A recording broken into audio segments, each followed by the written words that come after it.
Namaskar students, how are you? Students, in our previous lecture we have completed revision of chapter number 13, our water resources.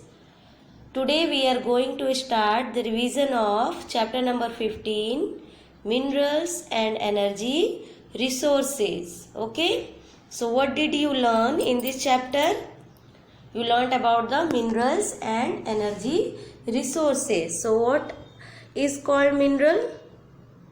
What is called mineral? The substance that we extract from the earth are called minerals. Okay, minerals क्या है? ऐसा substance जिसे हम अर्थ के अंदर से निकालते हैं. Okay, for example iron ore, copper, petroleum, etcetera. And here is, do you know, diamond is the hardest and talc is the softest substance in the world. दुनिया में जो सबसे हार्डेस्ट मिनरल है वो क्या है? डायमंड. लेकिन डायमंड मेटालिक मिनरल नहीं है. अगर आपसे सिर्फ ये पूछा जाए कि सबसे यानी कि हार्डेस्ट मिनरल वर्ल्ड में कौन सा है तो डायमंड. लेकिन अगर हार्डेस्ट मेटालिक मिनरल पूछा जाए तो iron. Okay, now classification of minerals. So minerals को हम कैसे निकालते हैं? एक्सट्रैक्ट करके. बट किस प्रोसेस से? माइनिंग से. माइनिंग क्या है? This is a process in which the earth is dug to take out the minerals ores. Ores means, mineral ores means ऐसे मिनरल्स जो अभी अभी अर्थ के अंदर से निकाले गए हैं और उनके अंदर इम्प्योरिटी मिनरल्स भी है पर प्लस उसके साथ इम्प्योरिटीज भी मिक्स है. यानी कि अशुद्ध चीज़ें भी, धूल, मिट्टी, रॉक्स, ये सारी चीज़ें भी उनके अंदर मिक्स हैं. तो ऐसे मिनरल्स को जो अभी अभी हमने अर्थ से निकाला है और अभी उसे प्योर नहीं किया या रिफाइन नहीं किया तो उसे हम ओर कहते हैं. Okay, mineral ore. Now types of minerals. Generally there are two types of minerals. First is metallic minerals and second is non-metallic minerals.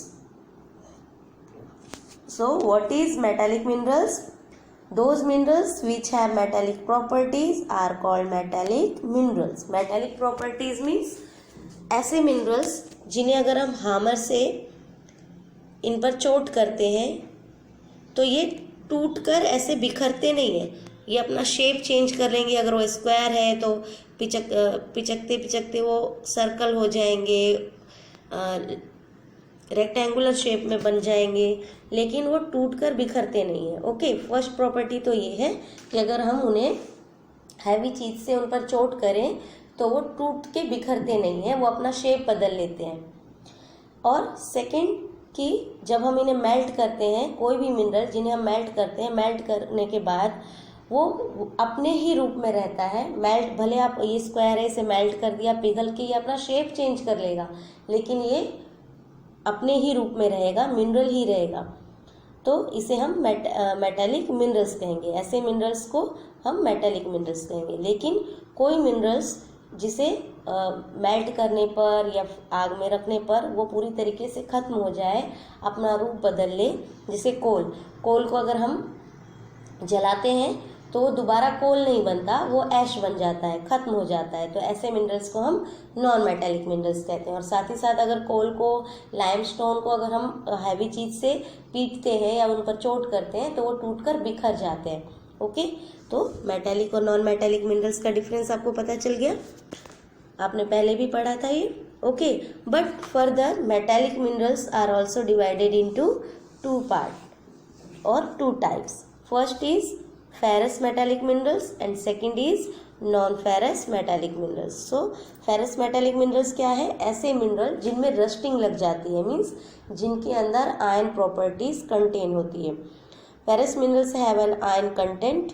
Okay, और इसकी वजह से उनके अंदर रस्टिंग लग जाती है, जैसे आयरन और मैंगनीज, टंगस्टन, निकल. ओके, एंड नॉन फेरस क्या है? Non ferrous minerals do not contain iron. इनके अंदर आयरन नहीं होता, इनमें रस्टिंग नहीं लगती है. ओके, और ऐसे मिनरल्स कौन से हैं? Gold, silver, copper, tin etcetera. और गोल्ड, सिल्वर, कॉपर को प्योर मिनरल भी कहा गया है। क्यों? क्योंकि उनके अंदर रस्टिंग नहीं लगती, उनके अंदर कोई भी आयन कंटेंट नहीं होता।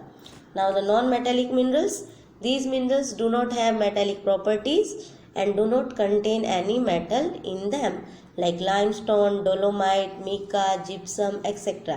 And coal, petroleum and natural gas are also non-metallic minerals, but these three are important non-metallic minerals for us because these are also known as the fuel minerals, जिन्हें हम जलाकर एनर्जी प्रोड्यूस करते हैं। Okay, now important of minerals, important minerals, हमारे लिए important minerals कौन से हैं? आयरन और मैग्नीज, यानी इनका सबसे ज़्यादा यूज़ किया जाता है हमारे डे टू डे की बेसिक जो रिक्वायरमेंट है उनमें आयरन और मैग्नीज, बॉक्साइट, मिका, लाइमस्टोन, इन सब की बहुत ज़रूरत होती है। आयरन और से क्या होता है?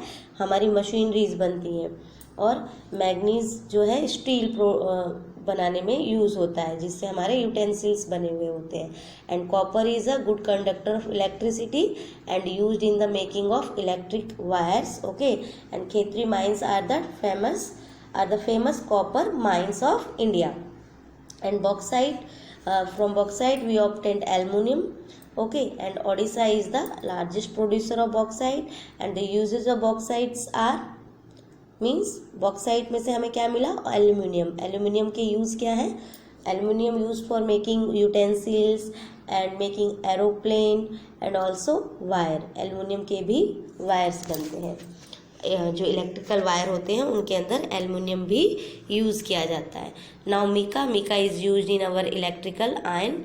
Okay, and now limestone is the basic raw material for the cement industries. Okay, now energy resources या फ्यूल मिनरल्स। अब आपने पढ़ा था कोल, पेट्रोलियम और नेचुरल गैसेस जो हैं वो हमारे एनर्जी रिसोर्सेज हैं और उन्हें हम फ्यूल मिनरल्स भी कहते हैं। Energy resources are two types, conventional like firewood, coal, petroleum, natural gas, and non conventional solar energy, wind energy, tidal energy etcetera. अब बच्चों देखो, कन्वेंशनल मीन्स जो हम ट्रेडिशनली बहुत सालों से यूज़ करते आ रहे हैं और जो कि एडजस्टेबल है। मोस्टली हमारे जो ट्रेडिशनल फ्यूल मिनरल्स हैं वो एडजस्टेबल है, यानी कि वो एक दिन ख़त्म हो जाएंगे। एंड नॉन कन्वेंशनल मीन्स ऐसे सोर्सेज जिन्हें अभी हमने स्टार्ट किया है यूज़ करना, और वो अभी बहुत ज़्यादा हैबिट में नहीं है। Okay, now next is conventional energy resources. अब बच्चों देखो, कोल, पेट्रोलियम और नेचुरल गैस, ये मैंने आपको डायग्राम के साथ प्रीवियस लेक्चर में समझाया था कि these are also known as the fossil fuel. Fossil fuel क्यों? क्योंकि ये लिविंग ऑर्गेनिज्म के ऑर्गन से बना हुआ है, डेड ऑर्गन से बना हुआ है। जैसे कोल कैसे बना है? मिलियंस ऑफ ईयर्स एगो क्या हुआ था? एक स्पार्म, बहुत बिग स्पार्म हुआ था, तूफान आया था, स्टॉर्म हुआ था, जिसके अंदर हमारे बहुत सारे बड़े बड़े जो ट्रीज थे अर्थ के ऊपर वो ज़मीन के अंदर दब गए, और धीरे धीरे उनके ऊपर फिर धूल मिट्टी जम गई और फिर वाटर आ गया, लेकिन वो अंदर की सरफेस में दबे रह गए, और हाई प्रेशर और जो उनके ऊपर फोर्स लगा उन सब की वजह से ये धीरे धीरे कोल में कन्वर्ट हो गए। और इसी तरीके से पेट्रोलियम बना पानी के अंदर, यानी ओशंस के अर्थ सरफेस पे, जब बहुत सारे डेड एनिमल्स दब गए और धीरे धीरे वो हाई प्रेशर की वजह से पेट्रोलियम में और गैस में कन्वर्ट होने लगे। जिस जगह से हमें पेट्रोलियम मिलता है वहीं से हमें नेचुरल गैसेस भी मिलती हैं। Okay, now the conservation of energy resources. Our economic development depends upon energy, and energy is needed in agriculture sector, industrial sector and transport.